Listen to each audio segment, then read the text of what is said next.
Olá, tudo bem? Eu sou Fábio de Renzo, do Comunicação Interna Sem Fronteiras, o nosso podcast que está de volta. Depois de um período aí de descanso, de organização da agenda, estamos de volta aqui nessa segunda-feira para a gente ter um convidado especial que é o Mauro. Mas antes disso eu queria dar alguns recados especiais, lembrar de vocês, né? Inclusive hoje a gente tem 2 novos patrocinadores. E eu queria sempre, como sempre comento aqui, para você que acompanha o nosso material, para você que acompanha nossas entrevistas, que você possa curtir, possa compartilhar com seus colegas, possa retransmitir para as pessoas, né, na sua empresa, para os seus familiares. Sempre tem mensagens, sempre tem conversas, que são muito inspiradoras, tá? Então esse é o meu primeiro recado. E eu queria agradecer novamente a Progic. A Progic é um parceiro que está desde o começo, né? A gente já fez a primeira fase com 50 episódios e agora a gente começa de novo e a Progic sempre com a gente. A Progic é uma empresa que trabalha com soluções de comunicação interna, oferecendo para os colaboradores basicamente a televisão corporativa, né? O mural e também os aplicativos de celular. Você que tem uma empresa, né, no caso do Mauro, que a gente fala um pouco sobre isso, que quer melhorar a comunicação com o seu colaborador através de um aplicativo de celular, por exemplo, a Progic tem essa solução. Queria que você assistisse um vídeo aqui rapidamente sobre a Progic. Com a plataforma multicanal de comunicação da Progic, você alcança 100% dos colaboradores de forma moderna e unificada. Com poucos cliques você cria, agenda e segmenta os seus comunicados para TV, aplicativo, e-mail e pop-up desktop. Conecte suas pessoas, conteúdos e tecnologia em uma experiência digital única. Conheça o novo mundo da comunicação corporativa com a Progic.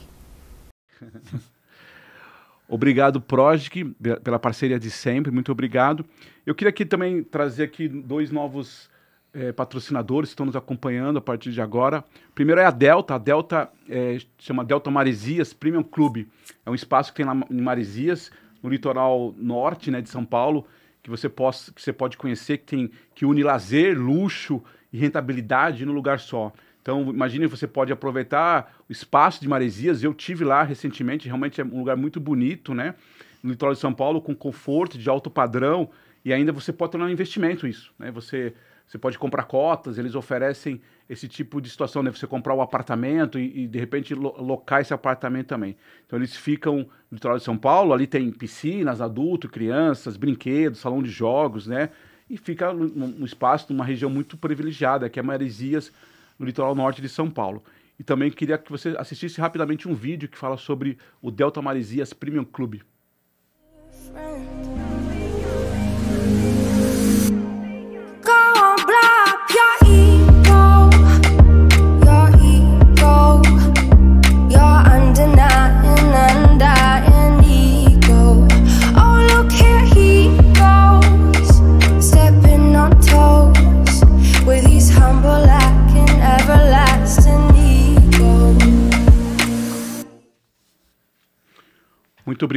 Muito obrigado, Delta. E o nosso outro parceiro de hoje novo, né? A gente vai crescendo e vai trazendo novos parceiros, novas possibilidades, sempre é bom.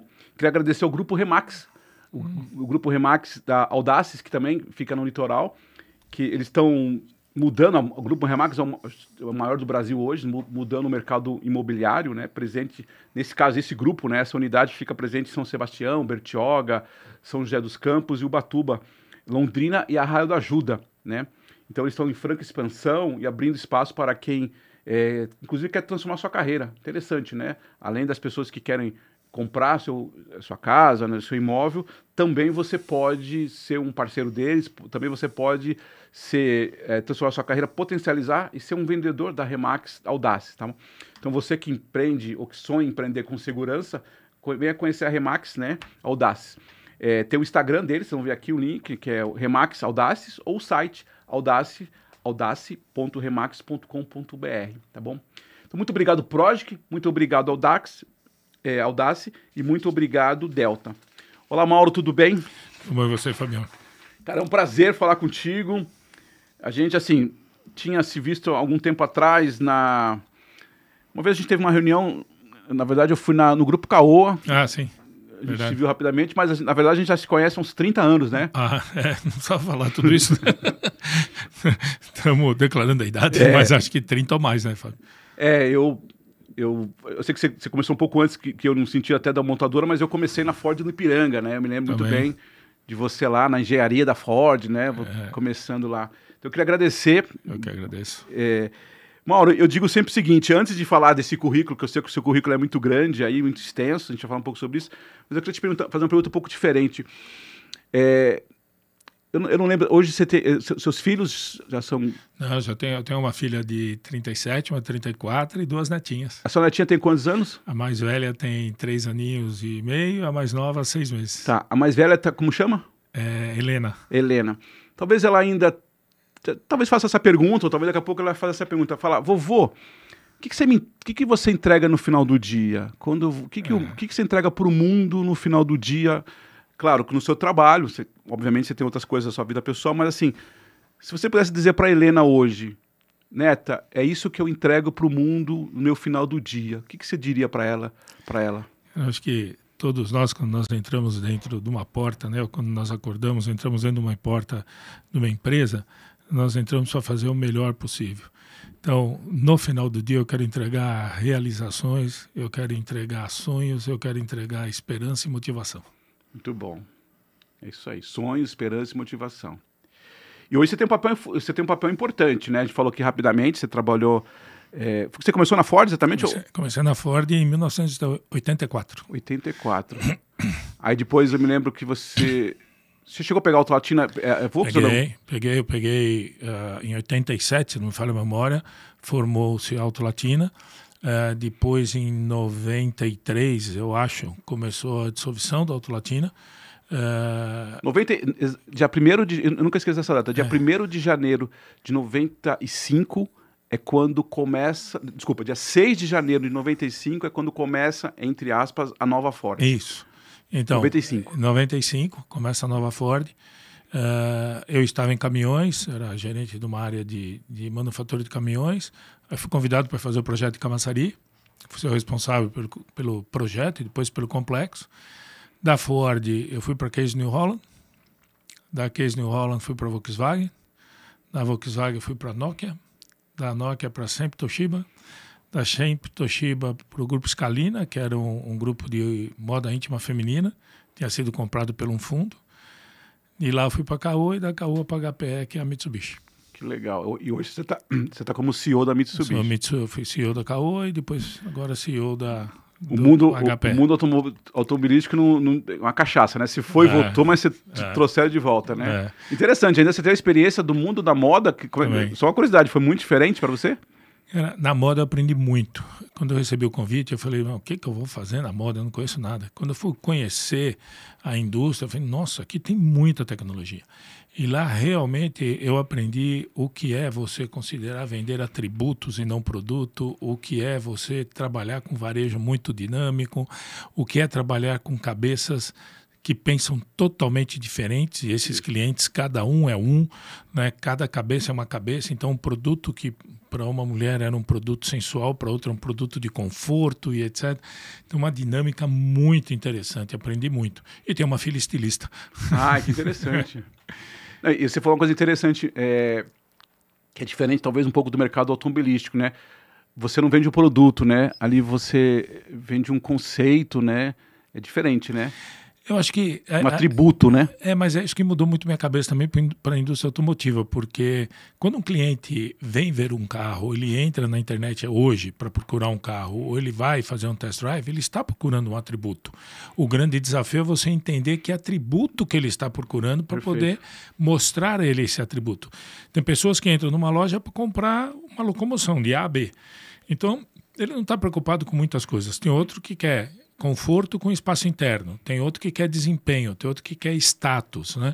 Reconhecimento, tem outro que quer segurança. Então, cada um procura um atributo diferente. É verdade. No final da história, a gente também, no carro, procura atributo. Quando você compra um celular, você está procurando atributos. Que foi o caso da Nokia, por exemplo, que você trabalhou. Também. Então, na Nokia eu aprendi muita dinâmica, velocidade de desenvolvimento e lançamento de produtos.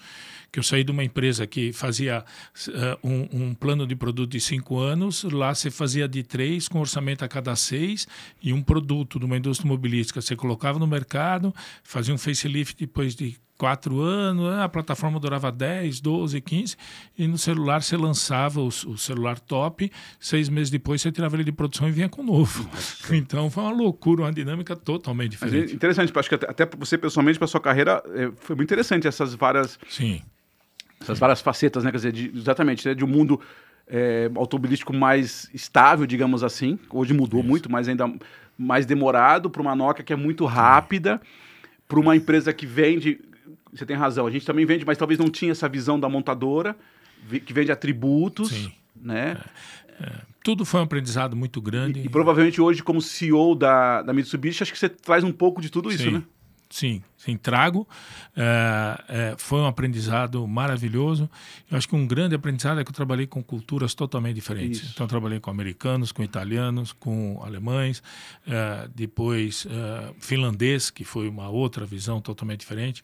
Aí trabalhei com empresa nacional, empresa multinacional, e quando vim mais para o mundo de empresas nacionais, você tinha que negociar muito. Eu trabalhei muito com japonês, chinês, coreano.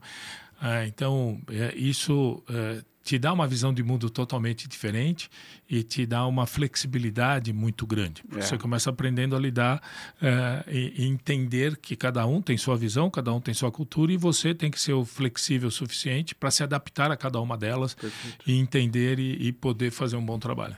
Muito bom. Ô Mauro, eu sempre comento assim, a gente tem várias coisas para a gente conversar, mas a gente coloca um tema para dar um norte para a conversa, né? E eu estava lendo, eu te acompanho bem nas redes sociais, no LinkedIn, e eu achei interessante um tema que você traz de um livro que você estava acompanhando do Paulo, né? Paulo Camargo, que fala essa questão da humanização, né? E eu fiz uma provocação aqui, uma provocação mesmo, né? Até coloquei aqui, se é possível ter um CEO humanizado, né? E aqui, de novo, é uma provocação. Porque tudo que você trouxe aqui, a gente até foi legal, a gente não combinou, mas chegou nisso. Então, você aprendeu várias coisas, olhou para várias questões. Você disse no início que você diz isso para a Helena, né? De trazer sonhos, de trazer uma experiência melhor para os seus funcionários. E eu queria de novo, uma provocação. Existe um CEO humanizado? Humanizado que eu digo né, esse cuidado com as pessoas. Obviamente que é um negócio, é uma empresa, tem uma questão comercial em qualquer uma dessas empresas que você trabalhou. Mas a questão de um CEO humanizado, ele é só sentido figurado? É só um selo de marketing? Ou é verdade? A gente consegue sim olhar as empresas hoje com esse cuidado, com uma atenção maior? Eu acho que é um dos principais atributos que o CEO tem que ter e se desenvolver para ser. O livro do Paulo, que é Seja o Líder que Você Gostaria de Ter como Chefe, Paulo Camargo, ele fala muito disso. Eu gostei muito do livro, que é muito a linha do que eu penso e do que eu procuro agir. E é muito do meu natural, porque eu tenho muito claro na cabeça que você pode estar numa posição de CEO, mas você não faz nada sozinho. A companhia, ela é um CNPJ, mas ela é composta por milhares de CPFs. E todos os seus CPFs têm uma responsabilidade e têm uma importância muito grande dentro da empresa, não importa em que posição ele esteja. Você tem pessoas que não precisam ser um CEO, pode ser um técnico, um analista, um desenvolvedor, que a responsabilidade deles, ou o impacto que ele pode causar na empresa, às vezes é superior do que uma decisão não muito correta que um CEO pode ter. E não existe, na minha visão, né, excelente desempenho se você não tiver compromisso, comprometimento e satisfação naquilo que você faz. Então, quando eu falo o CEO humanizado, quando você fala essa palavra, ela pode ser até um jargão, mas o negócio é o seguinte, você é parte do time. Você é parte daquele grupo de trabalho e você depende, para ter um desempenho espetacular na empresa, você depende deles. E eu gosto muito disso. Por exemplo, eu gosto de fazer reunião de cafezinho com o operador de linha, eu gosto de andar na linha e conversar com todo mundo. Eu paro, às vezes, a cada 3, 4 meses, a fábrica toda e subo no palanque ali, que a gente chama no tijolinho, com o microfone na mão, explico o que está acontecendo para a empresa, porque acho que todo mundo tem que entender para onde nós vamos, o que é que está acontecendo, quais são os nossos desafios. E eu gosto de conversar com todos, eu gosto de dar risada com eles, eu gosto de bater nas costas. Isso não quer dizer que você seja fraco. A hora que você tem que tomar uma decisão mais dura, você tem que até às vezes dispensar uma pessoa, você tem que fazer, faz parte da sua função. Mas a humanização, para mim, no final diz respeito. Né? E eu acho que isso que precisa ter. Não, eu acho muito interessante a sua fala, porque uma coisa que eu falo bastante, acredito, quando você tem esse comportamento, você vai gerando credibilidade com as pessoas, né? Vai gerando respeito. Claro que ninguém gosta de uma demissão, mas quando acontece a demissão, fica mais claro, não fica criando-se uma situação, né, às vezes imaginária. Porque às vezes acontece, naturalmente, né? Às vezes o trabalho não está sendo adequado. Como é o contrário, como é uma promoção. Sim. A promoção não deveria ser, como às vezes acontece, algo que espanta todo mundo. Ah, porque Sim. o cara... Por que ele está sendo promovido? Acho que tudo isso faz parte dessa conversa, né? Agora você traz uma coisa importante, né? Quer dizer, e talvez aí é o grande desafio, né? Como CEO, como é que você equilibra essa questão da conversa, como você falou, de conversar com as pessoas, mas você precisa dar resultado. Você, que eu digo, a equipe precisa dar resultado. E talvez seja isso, talvez seja essa conversa franca, no sentido de dizer assim, hoje a gente precisa focar em resultado, né? Hoje a gente precisa, vamos conversar hoje. Como é que a gente equilibra no final? Hoje, o grupo Mitsubishi, ele é uma empresa, um grupo, os seus chefes estão aonde? Não, a nossa empresa é uma empresa 100% nacional, é a HPE, fundada pelo Eduardo Souza Ramos, é da família Souza Ramos, está aqui no Brasil e nós temos um acordo há mais de 30 anos, 35 anos, de cooperação tecnológica, de distribuição, de produção da não, mas eu digo Mitsubishi. Assim, fica aqui. Mas o Eduardo Souza Ramos, quer dizer assim, sentido figurado, ele te cobra, obviamente, resultados. Sim, dentro de um conselho, sim. Claro.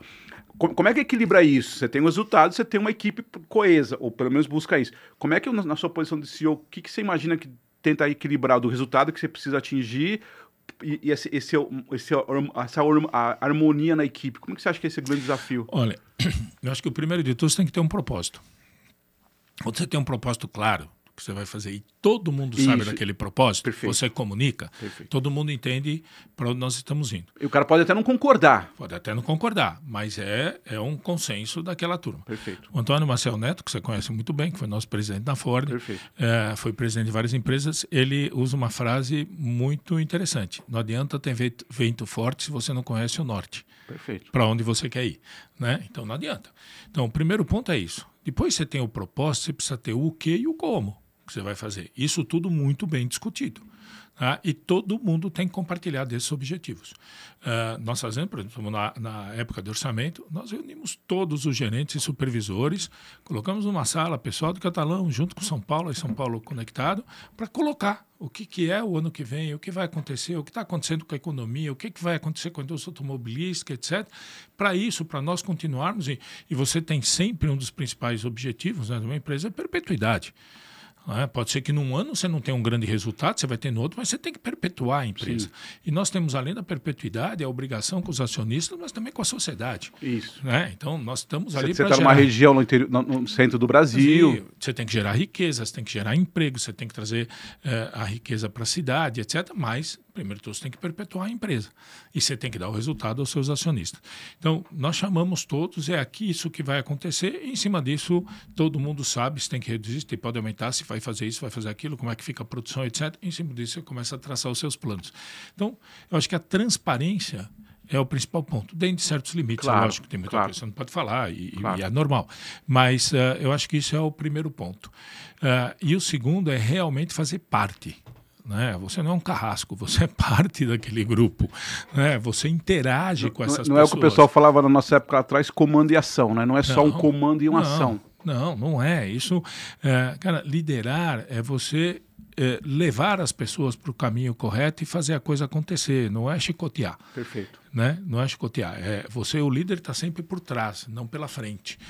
E você não pode querer ser o astro de tudo isso. O astro é aquele grupo. Então, em cima disso tem governança, nós discutimos sempre com todo mundo o que está acontecendo. No nosso grupo, né, de presidente, vice-presidentes, diretores e tal, nós temos objetivos e toda a empresa tem objetivo por departamento, por área. Nós temos um objetivo comum. Então, aquele grupo que vai receber bônus, etc., e os de baixo também, são todos objetivos compartilhados. E mensalmente nós sentamos como é que está indo, o que está acontecendo. Esse objetivo não está indo bem, como é que os outros vão ajudar, por que não está indo bem, como é que vai impactar o nosso resultado, mas sempre de forma transparente e sempre ouvindo muito. Né? Entendendo as necessidades de cada um como seres humanos. Não, eu acho fantástico e se me permite aqui, essa dica sua é importante, né? Você tem um propósito, e aí até um pouco da nossa área de comunicação é passar esse propósito para toda a empresa. né? Fica claro onde a gente quer chegar. Eu até faço uma brincadeira, Mauro. Nas aulas que eu dou, eu falo que a gente precisa, nas empresas, o líder também é desconstruir o óbvio. Às vezes, não é óbvio, às vezes tem funcionário que nem sabe o que a gente faz, né, depende da empresa, não sabe para que vende, por que vende. Pode parecer uma coisa maluca, mas é verdade. Você sabe disso. Isso. Então, eu acho que é bem interessante essa questão sua, né? Estabelecemos, podemos até, imagino eu, voltar, né? Acho que você pode rever plano, certo? Sim. Mas deixar claro, ó, nosso projeto é esse, o que a gente quer chegar em tal lugar. E, fundamentalmente, isso que você falou no final, que eu acho essencial, escutar as pessoas, né? Sim, sim. Escutar o colaborador. Sim. Claro, o gerente é importante, o diretor é importante, mas, assim, o pessoal que está na fábrica... Vocês têm algum exercício nesse sentido? Eu acho que é um exercício natural. Por exemplo, eu tenho um grande gestor, um grande líder de vendas, pós-vendas, tal, que é o nosso diretor comercial. Esse cara conhece muito muito porque ele foi de rede, ele é de dentro e tal. Mas eu não falo com ele toda hora deixa eu ver como é que está o faturamento, eu vou direto na área. Né? Porque... se eu for questionar, ele vai ter que questionar o outro que vai não sei o que mais. E é natural que você comece a colocar filtros. Sim. Porque quando você passa a informação, você faz uma análise daquela informação da forma que você entendeu e você passa. Né? Então, desculpe o termo, nós não temos frescuras. Perfeito. Né? Muitas vezes eu brinco com ele, saio da sala e falo, Jack, vamos lá comigo com uma pressão na turma. Né? E a gente senta, aí, moçada, como está o faturamento? Aí tem a mocinha que controla, que eu falei, ei, quando você já pôs? De uma forma mais descontraída, né? Mais séria, nós acompanhamos tudo que está acontecendo. Eu gosto muito de ir na mesa de quem está fazendo, porque eu consigo entender, tirar dúvida muito mais rápido do que eu quero saber o resultado de uma análise de caixa que foi feita. Eu vou na moça, controlo caixas. E não é nada contra o CFO. Isso. Ele está lá para olhar o todo, mas se eu for perguntar para ele, ele vai perguntar para não sei quem, que vai perguntar para não sei quem, e muitas vezes a resposta não vem porque eu não consegui passar para ele claramente qual é a minha dúvida e ele interpretou de forma o que foi a resposta. Então, eu vou lá, tiro minha dúvida, se não entender, eu questiono de novo, sem filtro, e entendo o que está acontecendo. Isso eu faço no chão de fábrica, isso eu faço no chão de escritório, e ele, pegando esse exemplo interessante, porque assim, ele não pode se sentir como alguém que você está furando todo o sistema, né? Imagino que existe uma relação de confiança. Sim. Claro que você não faz isso todo dia, toda hora, não é objetivo, mas é isso, né? E concordo contigo. A gente até brinca, isso são os cotovelos que tem na comunicação. Sim. Lembra na época da fábrica, né, que a gente trabalhava, acho que você vive até isso hoje, vai ter auditoria da ISO, então a gente até brincava, pintava só o lugar onde ia passar a pessoa. Que ia passar o auditor. É mais ou menos isso. Você vai lá e quebra todas essas etapas. Sim. Então você vai passar num lugar que nem o auditor passaria. Sim. Isso é interessante, né? E também, não sei se uma coisa que me veio à cabeça, não sei se faz sentido, que eu gosto dessa sua provocação, porque também você traz para esse analista, digamos assim, uma responsabilidade também interessante, porque ele também começa a se tornar, pô, peraí, se o senhor está falando aqui comigo, eu também começo a exercitar uma responsabilidade maior, não que ele não fazia isso antes, você concorda? Mas você quebra, uma coisa que é muito importante, você quebra uma barreira monstruosa. Porque, cara, um CEO, ele não está no pedestal, ele não é Deus, né? Ele é um funcionário da empresa como qualquer outro. Ele chegou lá por algum motivo, ou porque ele tem uma visão estratégica diferenciada, ou porque ele consegue ter uma visão do negócio diferenciada e etc. Mas ele é um funcionário como qualquer outro. E eu ainda brinco que nós estávamos falando disso, né? Quanto mais você sobe numa organização, mais perto da porta da rua você está. Porque também você tem uma responsabilidade muito grande com isso. Mas você não pode ter barreiras. Eu deixo uma coisa muito clara, minha porta está sempre aberta e aqui não tem restrição. Eu trabalhei numa empresa que, quando eu entrei, eu ficava impressionado com o tamanho da sala, disso, daquilo, 2 assistentes, copa, isso, aquilo, e primeira semana que eu estava lá, a assistente veio e fechou a porta. Eu falei, me desculpa, mas por que você está fechando a porta? Ele falou, não, e por que se vem alguém aqui falar com você e vier aí? Eu falei, qual o problema? Ele falou, não, mas se vier alguém da linha. Eu falei, se vier alguém da linha, ele vai parar aqui, eu vou dizer, você está tudo bem, qual é o seu problema? Entra, vamos conversar. Não é? Porque a informação tem que fluir. É a melhor forma de você saber tudo o que está acontecendo e poder trabalhar para ajudar na solução. Então você tem que quebrar essas barreiras. Não pode ter uma barreira. Eu não posso. Eu gosto muito que eu estou andando no chão de fábrica, passa o operador do meu lado, falei, ei, Mauro, tudo bem? Como é que estão as coisas? E acabou. E se eu tenho alguma dúvida, eu vou nele.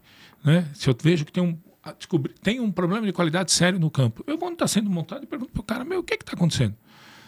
Entendi. Porque ele é o que mais conhece do processo. Não quer dizer que os outros não são importantes, mas você tem que ouvir aquele para tomar a decisão, para poder achar muito mais rápido o caminho da solução.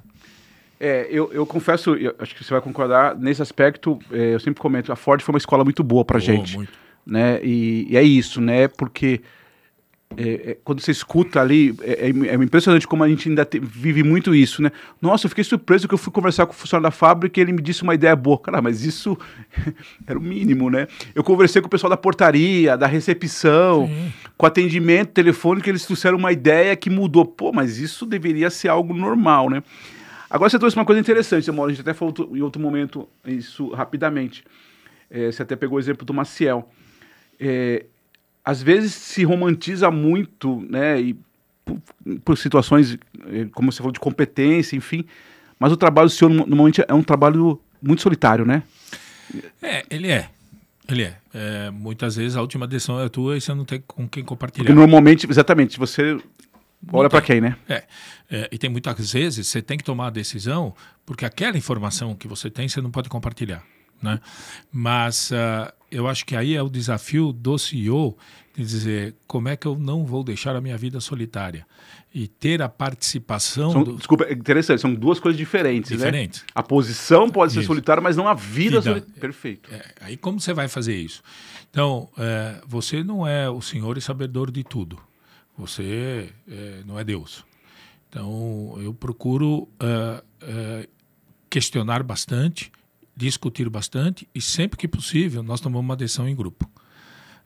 Só que chega uma hora, e aí você conhece bem o Luc de Ferran, que foi um grande líder nosso, foi meu chefe há muito tempo, e aqui eu acho que não é corretamente político o que eu vou dizer, porque o que está acontecendo hoje no mundo é uma loucura, né?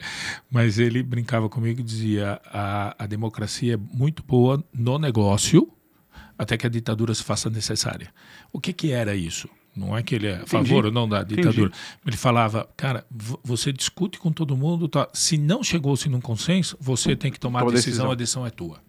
E acabou. Tá? Então, isso acontece. Você tem que saber qual é o momento de dizer, agora eu vou virar um solitário, eu vou tomar a decisão e acabou. Mas, na grande maioria das vezes, a decisão eu procuro tomar em consenso, discuto muito e confio muito na competência daqueles que estão trabalhando comigo. Eu não consigo saber mais do que o diretor comercial, eu não consigo saber mais do que o diretor de marketing, eu não consigo saber mais do que o CFO nas funções específicas deles. Então, eu tenho que respeitar muito a posição deles. Eu faço bom senso e tento fazer a ligação entre todos e dizer, eu acho que tomar essa decisão aqui vai afetar no financeiro. Sentamos todo mundo junto, é assim, então vamos nessa linha todo mundo junto. Eu acho que tem um elemento importantíssimo aí que é de confiança, né? Porque, assim, outro dia até conversando com o CEO de uma outra empresa, ele falou assim, estou pensando em fazer um curso de marketing para entender mais marketing. Depois ele falou, preciso fazer um curso de BI. Cara, não é isso, né? Ok, como eu dou aula, até brinquei com ele. Falei, cara, eu dou aula, assim, eu nunca vou ser contrário à educação, ao conhecimento. Agora, o que você está dizendo você está buscando que você não confia nas suas equipes. Isso.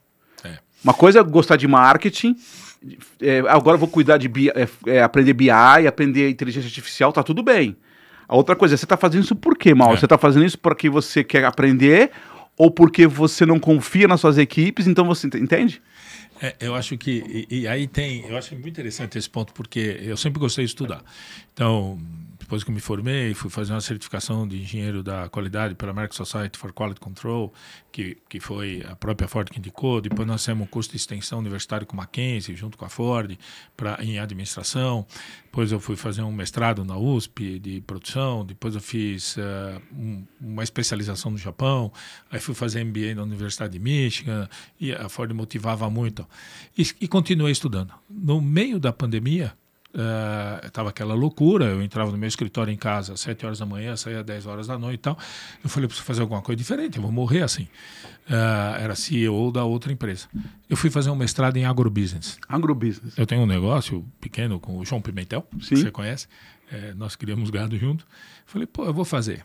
Cara, eu não fui fazer, se eu for lá, eu falei, mas o que tem a ver isso com o teu negócio? Né? Com aquilo que eu toco, que estava na indústria mobilística, CEO de uma indústria mobilística. É porque aquilo me trouxe uma visão e um conhecimento de novas tecnologias, não do específico, mas uma visão aberta, que eu falei, meu Deus, que mundo é esse? Eu já conhecia, mas isso aqui está anos-luz na nossa frente. E que eu pude aplicar como conceitos naquilo do dia a dia. Diferente. Mas, cara, não adianta eu ir querer fazer marketing para contestar o cara do marketing, porque você tem um outro ponto, que é a tua habilidade, não é? E a experiência e a sua aptidão. Isso. Se eu não sou um cara com aptidão de marketing e não tenho experiência nenhuma em marketing, do que o diretor de marketing está lá há anos, eu posso colocar minha posição de bom senso, mas eu não posso querer discutir tecnicamente só porque eu fiz uma faculdade de marketing. Ou porque eu acho, porque alguém disse para mim que o carro tem que fazer a campanha assim agora, né? Então, acho que é muito diferente. Né?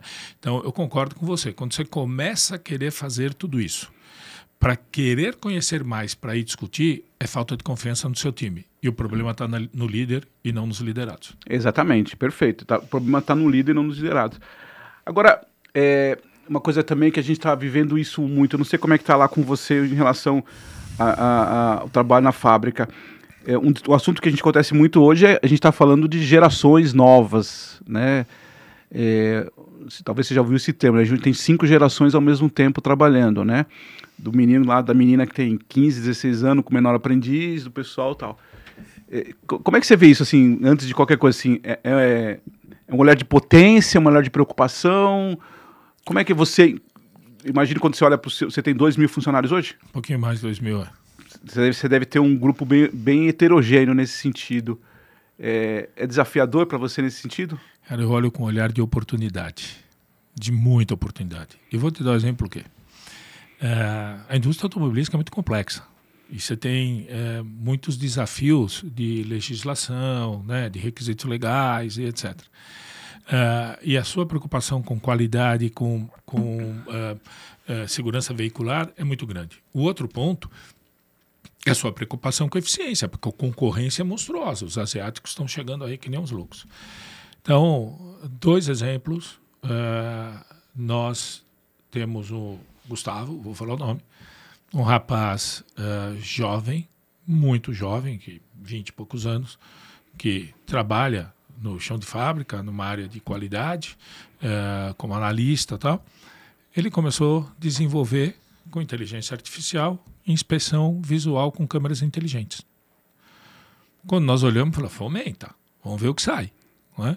Aí depois começou a andar, que precisa? Não, precisa de um computador assim, não sei o quê. Põe o computador pro cara. Ele fez um trabalho que os japoneses estando da fábrica pararam e falaram, me mostra de novo, como é que está fazendo isso? Ele ganhou precisão na inspeção, ele ganhou eficiência e eficácia. Né? Esse cara saiu depois dessa área e está junto com o TI, trabalhando na inteligência artificial, no planejamento futuro. Ontem eu estava na fábrica, agora me falha o nome do jovem, que veio apresentar um trabalho de RPA, que é você robotizar várias atividades. Nós temos dentro da fábrica uma área de veículos especiais, de transformação de veículos especiais. Nós somos a única montadora que faz isso. Então, se eu vendo carros, por exemplo, numa concorrência pública, eu faço toda a adaptação do carro para a polícia, para o corpo de bombeiros, ambulância, seja o que for, dentro de casa. Né? Não mando para ninguém fora. Só que isso precisa de um controle, porque ele é totalmente diverso do que é uma linha de produção normal. Como se fosse uma nova fábrica, dentro da fábrica. E cada carro é um carro. Sim. Então leva muito tempo para você fazer todo o controle de entrada de material, disso, daquilo, saber carro foi para a linha, não para a linha. Esse rapaz veio mostrar um sistema que ele desenvolveu numa linguagem própria que tem hoje. E, cara, o que leva 20 minutos por linha, para você saber onde está, o que é, não sei o que, são várias linhas que... Isso antes ele propor. Antes ele propor, que nós fazemos isso uma vez por mês, ele faz em frações do segundo todo dia agora. E, o cara... Não tem como discutir, 20 e poucos anos. Então, você vai dizer o quê? Né? Esse é um problema? Não, para mim é uma oportunidade monstruosa. Eu acho que o grande desafio é como você equilibra e lidera gerações diferentes. Perfeito. Perfeito. Cada um tem sua posição e cada um tem o seu valor. Perfeito. Você não pode pegar esse garoto, esse jovem de 20 e poucos anos de idade, liderar de uma forma e ele achar, não, todos os que estão para trás não têm conhecimento, são velhos, etc. Não, aqui tem uma experiência monstruosa e este cara que tem experiência monstruosa não pode olhar para esse cara e dizer, esse cara não sabe o que ele está falando.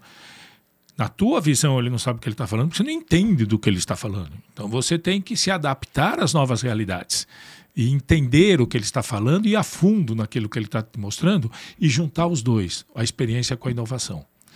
Né? Então, eu não vejo isso como um problema, eu vejo como oportunidade. Eu vou ter, nos próximos capítulos, dos próximos episódios, eu vou fazer uma conversa com o Rubens Sela, que você conhece bem. E para mim, ele é um exemplo bem claro disso. Né? Hoje, a gente trabalhou com ele na época da Ford, assim, eu tenho um carinho especial muito grande por ele, e para mim ele traz esse olhar que você diz, você não pode, de maneira nenhuma, abandonar todo o conhecimento que ele tem, que ele traz, a bagagem dele. Mas, obviamente, que você não pode desconsiderar o que a juventude está trazendo de modernidade, de olhares, e gostei muito do seu olhar.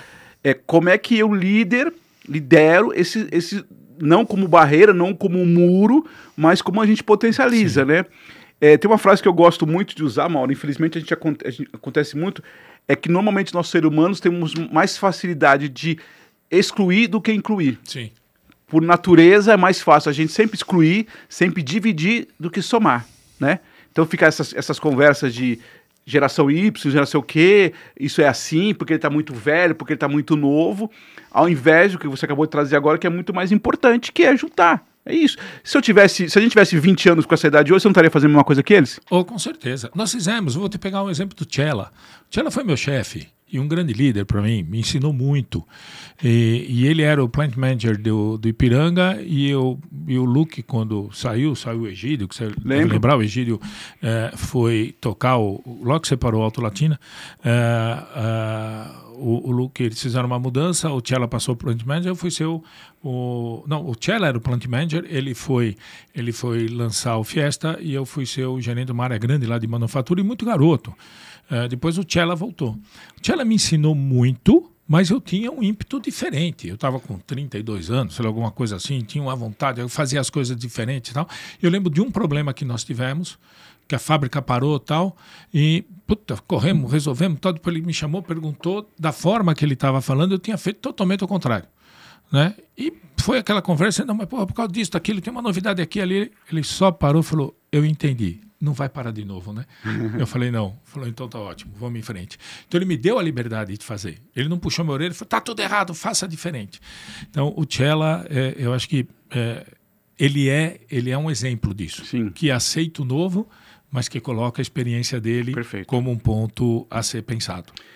E até pensando nisso, né, acho que talvez aqui até uma coisa que eu pensei aqui justamente como as empresas, elas precisam preparar porque assim, e aí de novo, né, a história que você tem os CEOs, os diretores, os gerentes, e você precisa trabalhar todos esses níveis, né, porque na verdade, e aí me permita, você ainda tem essa posição, né, de ir lá para a fábrica, mas às vezes você, até pela dinâmica, quem é a Mitsubishi, às vezes o funcionário é o gestor dele lá, né, às vezes é o encarregado dele lá. O Mauro tá lá na posição, ok, mas quem tá no dia a dia é ele. Então tem um desafio também de treinar esse gestor que tá no dia a dia para ter essa postura, né? E aí eu acho que esse exercício de pensar, esse olhar, a gente, não só no caso de vocês, mas as empresas, como é que a gente começa a trazer essa massa crítica de pensar juntos para toda a organização, né? Eu acho que você tem toda a razão. E eu acho que aí vem muito do exemplo do teu estilo. Com o que você faz da tua posição para baixo. O que você inspira, né? Que você inspira. Eu acho que a relação líder-liderado é de respeito e não de medo. Quando você tem um líder que impõe medo, ele não é líder, ele é gestor. Isso. O líder tem Ele é chefe, né? Ele é chefe. O líder tem que ser uma pessoa que os outros se inspirem nele, que respeite, que confie. E a recíproca é verdadeira. Eu me inspiro em muita gente no chão de fábrica. Tem um senhor no chão de fábrica, pequenininho, que está lá não sei quantos anos. Eu cada vez passo na linha, vou lá, converso com ele, brinco e falo, peraí que eu vou te adoçar a sua vida hoje. Ele me dá uma balinha. Ele anda com bala no bolso para adoçar a vida de todo mundo. E ele adoça a minha vida. Muitas vezes estou com algum pepino tal, e passo por ele, eu dou risada com ele, ele não para o trabalho dele, e ele me mostra o que acontece e no final ele me dá uma balinha. Tá? Isso é uma relação de respeito, Sim. Né? Não é de medo. Então, quando você mostra isso para os que estão sobre a sua liderança, eles também conseguem migrar isso na organização. Porque qual é o grande problema? Quando esse cara tem um medo, ele não leva os problemas para cima e ele cria um terror no que está embaixo porque ele tem medo de ir para cima com os pepinos. Perfeito. Né? Então, eu vejo que esta é uma relação importante. É lógico que você vai encontrar pessoas que não estão preparadas para isso. Aí vem a sua decisão como líder, ou treina, vai treinando, dá coaching, orienta. Não funcionou, você tem que trocar. Não, é perfeito, Mauro, perfeito, porque eu vejo muito, até pegando um pouco da minha, do meu recorte de comunicação, às vezes as pessoas têm medo mesmo. Ou tem medo ou tem segurança de levar o problema para cima, porque não sabe como é que a liderança maior vai lidar com isso, e aí você fica pressionando de baixo, né? E aí, por isso que eu te falo, e aí parece meio maluco, mas é surpresa. Não, mas é porque o líder foi lá, o diretor foi conversar com os funcionários e sentiu um clima todo diferente. É claro, porque... Não, porque você não está próximo. Exato. Né? Você não está realmente medindo a temperatura. E outra coisa também aqui, que eu acho interessante, que a gente também tem que desmistificar, é que esse líder humanizado, esse líder que conversa, esse líder que vai no chão de fábrica, né, ele não é um líder romantizado, não é um líder fraco, não é um líder bonzinho, né? Você até falou isso no início, eu queria só reforçar isso. Você até falou, né, até pegando o exemplo do próprio Luca de Ferran, você conversa, você orienta, mas tem hora que você imagina que é o seu caso, né? Sim. Você conversa, você pega essas pessoas todas que você conversou aí, esses meninos que você deu exemplo, você escuta, você tem espaço, mas tem hora que você precisa tomar decisão, certo? Sim. Então, assim, agora sempre com respeito. Sim. Mas, assim, não tem essa coisa no bom sentido ou no mau sentido do fraco, do romântico. Ah, mas o Mauro é nosso amigo no sentido figurado, no sentido, às vezes, pejorativo. Não é isso, né? Não é isso. E olha, eu acho que é até o contrário. Porque, assim, quando você dá essa abertura, quando você não cria barreiras, você, no bom sentido, puxar a orelha de alguém, tem um peso muito maior do que você ser um líder agressivo que grita toda hora. Sim. Porque aí ele vai olhar e falar, o cara tá gritando de novo. E passa desapercebido. É quando a gente é filho pequeno, que o pai fica o dia inteiro gritando. Isso. Vai gritar de novo. Meu pai o dia inteiro fica gritando. Agora, quando você tá próximo, acompanha, faz o coach, dá a liberdade, conversa, brinca, etc. A hora que você chama numa conversa mais séria, tem um peso muito maior do que vai estar toda hora dando uma bronca. Né? A bronca constante, ela passa a ser irrelevante. É verdade. Né? A discussão mais séria, mais pesada, no momento certo, com respeito, ela realmente faz um ponto e marca o que está acontecendo. Isso. Com evidências. Com evidências, com tudo isso. Então, eu não acho que você ser um líder humanizado te enfraquece. Eu penso ao contrário, ele te fortalece. Perfeito. Porque você está sendo transparente, as pessoas sabem quem você é. Você é parte do time. Agora, a partir do momento que você chama e fala, cara, tem um problema aqui. Nós combinamos isso, você fez isso, porque o que está acontecendo não está certo. Isso. O cara falou, opa, eu acho que aí tem um pepino. Tem um ponto, eu não sei se você concorda, Mauro, isso é uma coisa muito pessoal que eu acho, que é exatamente esse outro lado que você falou. Eu acho que muitas vezes, muitos líderes tratam os colaboradores numa relação muito infantilizada. Uma coisa muito assim. Então, essa coisa da bronca, de novo, é uma coisa infantil. E aí, o próprio colaborador também não se esforça para ter esse tipo de conversa. Porque eu tenho certeza que nessa linha que você disse agora, o próprio colaborador também fica mais atento no sentido, porque o cara tá dando bronca, tá vendo? Ele é assim mesmo, não sei o quê. E aí, a própria pessoa também não se desenvolve. Na hora que você vem aqui, por que você errou e tal... Você concorda que é uma relação mais madura? Com certeza. Eu não sei se você, ao longo dos seus anos nas suas empresas, mas eu vejo muitas vezes nas conversas em algumas empresas, é uma relação às vezes um pouco imatura, né? O colaborador está meio distante, ele só faz isso. Ainda tem isso nas organizações. Então, e você sabe que eu tenho uma coisa que eu sempre falo para o pessoal, eu falo o seguinte, gente, eu não quero os braços e as pernas, eu quero a mente. O que eu preciso de vocês é a mente. Braços e as pernas, existe a inteligência artificial, existe a automação. Quando você é um gestor e não um líder, que só grita, só dá bronca, por que o funcionário vai expor a opinião dele, a ideia dele? Exatamente. Para tomar uma bronca? Para dizer, você tá louco, não é isso que eu tô pensando, que maluco. Não é? Ou quando você leva um problema para ele, pô, para que você tá fazendo esse negócio, não sei o que e tal. Não é isso que eu quero que o cara traga isso. Eu quero que quando vem uma discussão, e eu curto muito, por exemplo, você está fazendo uma análise, sei lá, de resultado de um projeto novo, de viabilidade e tal, o diretor vem junto, mas quem foi o cara que preparou? Traz ele aí, deixa ele explicar, deixa ele mostrar. Né? Porque que você começa a fazer o questionamento, ele começa a trazer a posição dele, porque aquela análise foi feita daquela forma. Ele se desenvolve, etc. né? Ele se desenvolve, e não esqueça, foi ele quem fez. Ele que tem o maior conhecimento e as melhores ideias, depois você compartilha com a experiência do diretor, com a sua, com uma visão diferente que você está tendo, que ele não tem, e não por culpa dele, porque ele não está na tua posição, que você está olhando, pô, mas eu também tenho aquele outro negócio que nós estamos tratando, se junta com isso, dá a ideia, troca-se as opiniões, você dá uma informação para ele, normalmente, quase que 99% das vezes o trabalho fica muito melhor, se desenvolve muito melhor. Então você tem que dar essa abertura.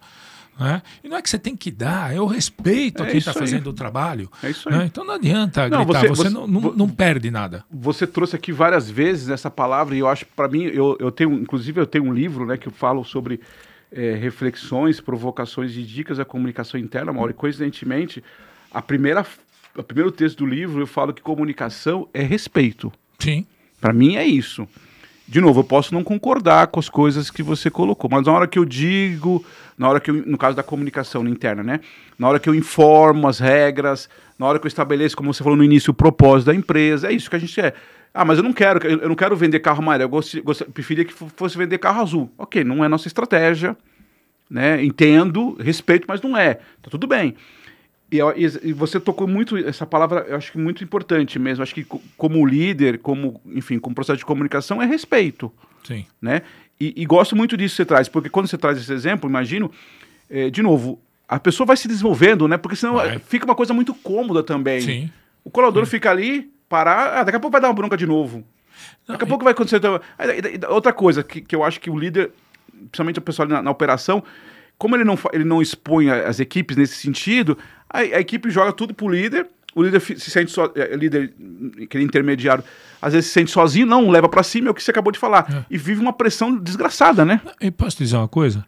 Você ouvir, participar, estar próximo, dá mais trabalho. Dá, mais perfeito. Trabalho, mas dá muito mais resultado. Perfeito. É uma coisa impressionante para mim, e isso é um retorno que me satisfaz muito.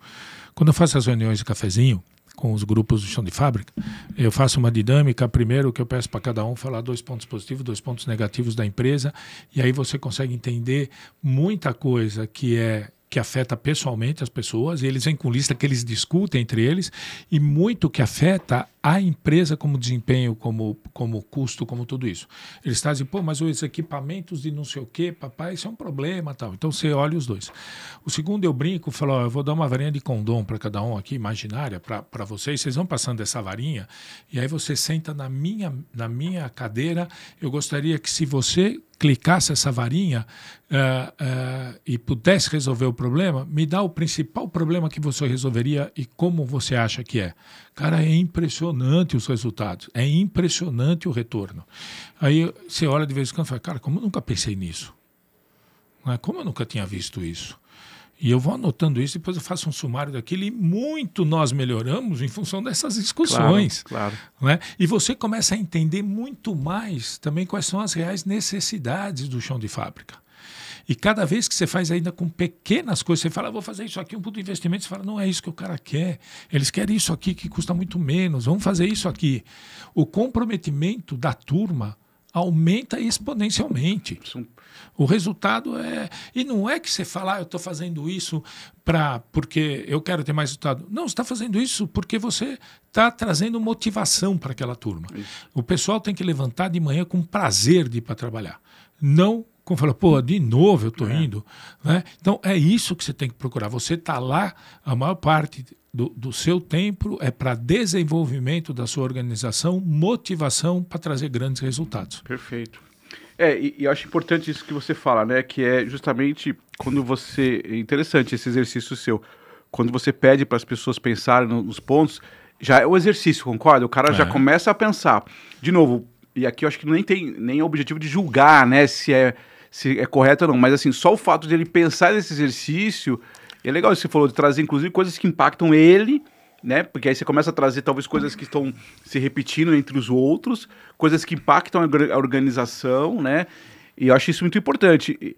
Para mim, assim, Mauro, de verdade, é um exercício muito rico, porque você começa a compartilhar com eles essa responsabilidade. Não é uma responsabilidade do CEO, dos diretores, é uma responsabilidade compartilhada. De não é todo. isso? Porque também não adianta a gente falar que é... E aí também tem aquele discurso, né? Quando tá indo bem, sou eu. Quando tá tudo mal, não. Então, assim, Não, todo mundo junto. somos nós. Somos nós. Somos nós. Quando estamos indo bem, quando estamos indo mal. Cara, você sabe muito bem, você trabalhou em comunicação, trabalhou em RH, as dificuldades que você tem com o plano médico, com isso, com aquilo. Nós, nessas conversas, os caras falando, eu preciso do dentista e tem isso, eu perco horas de trabalho aqui, é difícil marcar hora, não sei o que e tal. Não sei, então, eu falei, o que está demorando para a gente colocar um consultório dentário dentro da fábrica? Tá lá, começou. Puta sucesso, meu. Você fala, custou mais? Não, nós temos com a empresa que presta o mesmo serviço, para eles fica mais barato, eles não precisam pagar aluguel, eles mandam o coisa deles, está no plano médico, não faz coparticipação, etc. E o colaborador vai lá, marca o horário dele, vai rapidinho, faz, volta, está no trabalho, não precisa sair, não precisa pegar um ônibus para ir até o centro, isso, aquilo. É um troço. Deu trabalho para fazer? Deu. Claro. Lógico que deu. Mas, no resultado. Mas você tem um próprio fornecedor que, se bobear, o próprio fornecedor tem interesse. Ele trouxe o equipamento, ele trouxe tudo. Então, é muito de você entender e procurar a melhor forma para resolver. Mas, de novo, né, Mauro? Você tem que ter o interesse de escutar. Vou dar um exemplo bem rapidinho, parecido com esse. Eu atendi uma empresa recentemente que eles têm mão de obra, muitas mulheres na mão de obra, operacional fábrica. E tem terceiro turno, segundo turno, e tinha um turno que a cada 15 dias trabalhava aos sábados. E à noite, se não me engano, era das 10 da noite, daquela coisa tal. E aí eles nunca tinham feito esse trabalho de ouvir as pessoas. Aí eu, como comunicação interna, falei, cara, desculpa, eu não posso pensar em nada estratégico de comunicação se a gente não for ouvir os colaboradores. Então eu fiz esse exercício. Fiquei lá um mês conversando com muitos colaboradores. E olha que interessante, como tinha muitas mulheres, em 4 ou 5 grupos que eu conversei, a moça levantou umas moças em reuniões diferentes, tá? Não foi combinado. Eu queria dizer uma coisa que para mim tá me incomodando muito. Eu trabalho aos sábados, né? E eu tenho um filho pequeno. E o que acontece? Quando eu venho durante a semana, o meu filho fica com uma babá. Tá tudo bem, no horário comercial e tal. Aos sábados, nesse horário que é um horário à madrugada, a babá não fica meia-noite com o meu filho. Ela não fica meia-noite com o meu filho, é muito difícil ficar. E quando ela fica, ela me cobra um valor muito alto, interior de São Paulo. E esse valor é quase metade do meu salário. Uma moça falou isso. Aí eu anotei lá. Passou uma reunião, a outra moça disse quase a mesma coisa. E a outra falou, o meu marido, uma disse que não tinha marido, você sabe essas coisas, a outra disse que o marido não é ausente, a outra disse que o marido também trabalha. Enfim, 5 mulheres em momentos diferentes disseram o mesmo problema, que aos sábados, na madrugada, não tinha uma rede de apoio para deixar as crianças. Aí eu fiz exatamente isso, falei para o RH, por que não coloca, pelo menos nesse momento, alguma creche, volante, enfim, que é um pouco desse olhar. Concordo contigo, não é fácil, não é uma edição, mas você concorda? E aí eu te pergunto, né? Se coloca numa posição de uma mulher, principalmente, o pai também, né? Mas de uma mãe trabalhando meia-noite num sábado, sabendo que a filha de 2 anos não tá segura, não tá no lugar. Tanto é que uma moça falou assim, Fábio, a minha filha tem 5 anos, tá sozinha lá agora. Cara, mas você é maluco. Como é que você trabalha seguro isso? Então, assim, não acho que as empresas tenham que resolver todos os problemas sociais, mas ela tem que ter esse olhar. Aí eu levei para o RH falou, é verdade, obrigado, a gente nunca tinha tido esse tempo, né? O que você falou é verdade, dá trabalho, mas será que não vale a pena uma creche? Ou até dessa sugestão, por que você não pega, você, empresa, contrata pessoas voluntárias, assim, no sentido, né, babás, naquele dia coloca na empresa, na própria empresa, enfim, são ideias. Eu não acho que eu tinha que tomar uma decisão ali, mas se você não escuta isso, Mauro, e aí você fala assim, mas a mulher, aí começa aquelas coisas, ela não veio, faltou hoje. E a culpa é dela. Baixo rendimento. Claro. Não está comprometida. Você não foi escutar o cara, meu. É impressionante. Nós tivemos numa dessas discussões, uma discussão sobre o transporte, sobre ônibus. E era muito, falou, o ônibus não vem sempre no mesmo horário, é de madrugada, eu tenho medo de ficar sozinha, não sei o que e tal. E nós também tínhamos uma forma que a gente precisava controlar um pouco mais, não sei o que e tal. E lançamos o desafio, falou, como é que nós vamos fazer? A equipe de RH, os jovens, acharam um aplicativo, desenvolveram um negócio muito simples. Nós só tivemos que comprar telefone celular, que vai dentro do ônibus e vai marcando a rota. Então o cara olha, fala, opa, o ônibus está em tal lugar, está chegando, eu posso ir para o ponto. Eu sei que a hora chega e nós começamos a saber se o ônibus estava fazendo a rota correta, se ele estava captando todo mundo, não sei o quê. E quando você olha o investimento, foi assim pequenininho, muito pequeno. O resultado foi impressionante. Resolveu problemas nosso interno, resolveu problemas dos colaboradores, né? O assunto acabou. Era um grande assunto dentro da fábrica. Acabou. Porque quando nós ouvimos, fala, mas tá assim? Né? Os caras começaram a pensar e acharam uma solução simples e barata. É só deixar a criatividade vir. Mas aí o que é ouvir e dar abertura para se falar. Cara, queria agradecer, Mauro.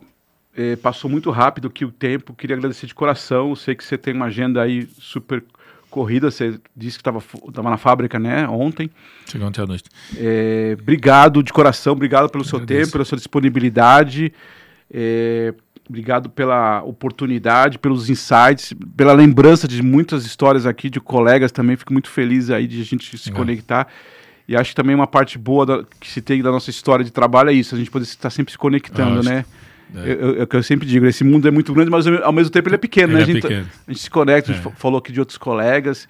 E sucesso, cara, parabéns, de verdade. Eu me lembro lá você falou, é verdade, me lembro quando você estava gerente lá na Ford Ipiranga, na engenharia, né? Olha só como que as coisas mudaram. Eu não vou falar de novo tempo, porque vai denunciar nossa idade aí. Mas, cara, eu que agradeço, foi muito bom te ver de novo.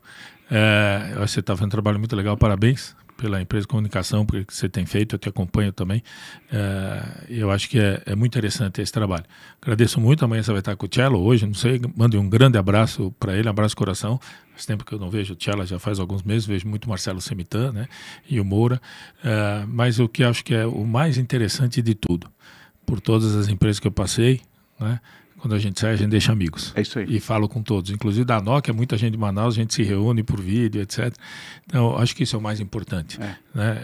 Ao longo da tua carreira, você ir colecionando amigos e histórias e resultados. Isso é o que importa. E outra coisa para completar, o que o pessoal diz muito hoje, que é a tal do network, né? Que é isso, né? No final da história é isso, né? É isso, mas com um pouco a mais. Quando o network é puramente interesse, não funciona. Agora, quando você cria um natural por conexão e relacionamento, é muito gratificante.